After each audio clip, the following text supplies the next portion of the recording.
ज़कात इस्लाम के सबसे ज़रूरी पिलर्स में से एक है, पर क्या ये सिर्फ चैरिटी या दान देना है, या फिर इसके पीछे कोई बहुत बड़ा सिस्टम है? चलिए आज ज़कात के असल मकसद को समझने की कोशिश करते हैं। अब एक बात जो आपको शायद चौंका दे, और ये सीधे सोर्स मटेरियल से है, वो ये कि प्यारे पैगंबर मोहम्मद ने कभी खुद ज़कात दी ही नहीं। लेकिन ऐसा क्यों?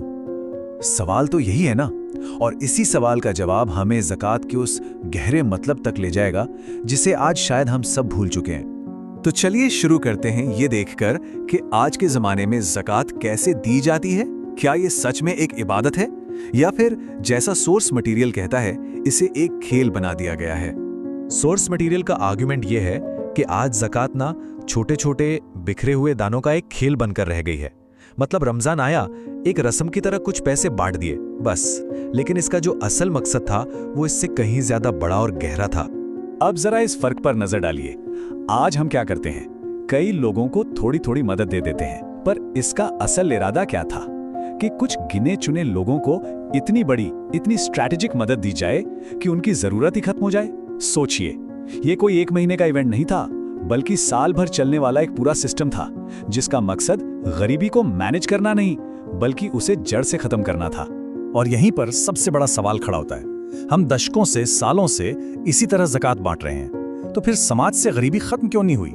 ये बात हमें सोचने पर मजबूर करती है कि क्या हमारा आज का तरीका वाकई काम भी कर रहा है? तो ठीक है, सामाजिक मकसद तो समझ में आया कि गरीबी मिटानी है, पर इसका कोई स्पिरिचुअल, कोई आध्यात्मिक मकसद भी तो होगा। चलिए अब उस पहलू को समझते हैं।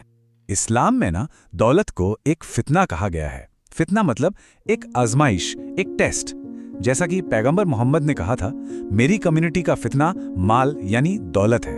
तो ज़कात असल में इसी इम्तिहान में पास होने का एक तरीका है, और इसके 3 मेन ऑब्जेक्टिव्स हैं। और मजे की बात यह है कि तीनों ही देने वाले से जुड़े हैं। सबसे पहला, देने वाले के दिल से पैसे की मोहब्बत कम करना। दूसरा, उसे दूसरों के दुख दर्द का एहसास कराना। और तीसरा, उसके बचे हुए पैसे को, उसकी वेल्थ को पाक करना, प्यूरिफाई करना। सारा फोकस देने वाले पर है, लेने वाले पर नहीं। ये एनालॉजी बहुत जबरदस्त है। समझिए, ज़कात एक इलाज की तरह है। ये जो 2.5% देना है ना, ये ऐसा है जैसे किसी जख्म को ठीक करने के लिए खून की कुछ बूंदें निकाल दी जाती हैं। लेकिन अगर कोई ये करने से मना कर दे तो इन्फेक्शन फैल सकता है, पूरा जिस्म खराब हो सकता है, मतलब सारी की सारी दौलत खोने का खतरा बन सकता है। तो सवाल उठता है कि सही तरीका है क्या? चलिए अब बात करते हैं ज़कात के उस असली सिस्टम की जो पैगंबर के जमाने में लागू था।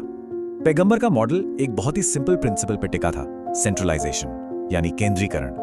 लोग अपनी अपनी ज़कात अलग अलग नहीं बांटते थे। होता यह था कि सारी ज़कात एक सेंट्रल जगह जैसे कि मस्जिद में जमा होती थी, और फिर वहां से पूरी प्लानिंग के साथ उसे बांटा जाता था। अच्छा, तो इस प्लानिंग के हिसाब से ज़कात मिलती किसे थी?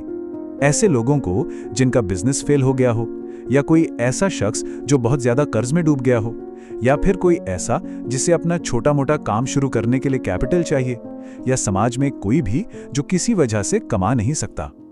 और ये इस पूरे सिस्टम का सबसे क्रांतिकारी आइडिया था। एक इंसान को इतनी ज़कात दो कि अगले साल वो खुद ज़कात देने वाला बन जाए।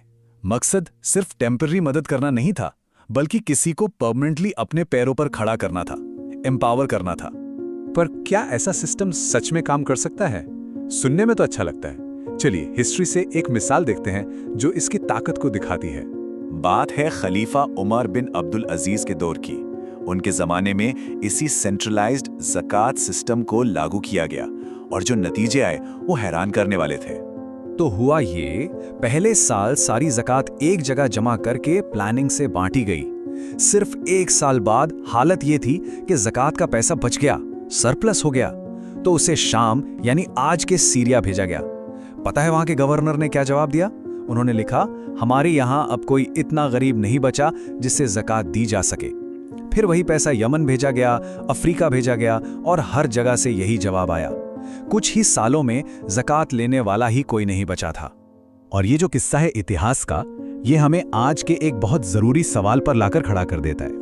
क्या आज हम जिस तरह ज़कात देते हैं वो गरीबी को सच में खत्म कर रही है, या कहीं अनजाने में हम गरीबी को बनाए रखने का ही एक जरिया तो नहीं बन गए हैं? ये एक ऐसा सवाल है जिस पर हम सबको मिलकर सोचने की जरूरत है।